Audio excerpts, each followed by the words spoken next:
Paglilipat sa septic tank ng mga palikuran sa mga Dan Public Plaza, inirekomenda ng Municipal Engineering Office. May detalye si Jasmine Gabriel Galban.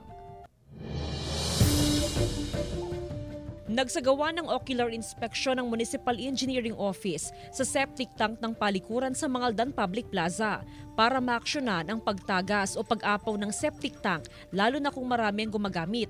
Umapaw kasi ang wastewater doon noong Marso dahil sa dami ng gumamit sa palikuran, bunsod ng sunod-sunod na mga aktibidad sa plaza na bahagi ng pista ng bayan. Meron na pong ongoing na rin po ang engineering to have it programmed para within, let's say for this quarter, na may isaayos po itong septic tank natin. Ibabase sa resulta ng ocular inspection ang pinal na plano ng engineering office sa gagawing bagong septic tank. Bukod sa mas malaking septic tank, kabilang din sa recommendation ng Municipal Engineering Office ay ang relocation ng gagawing septic tank.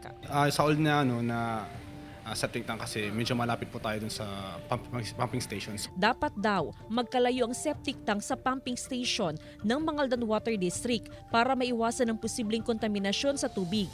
Tiniyak ng lokal na pamahalaan na hindi isasara ang mga palikuran habang ginagawa ang bagong septic tank.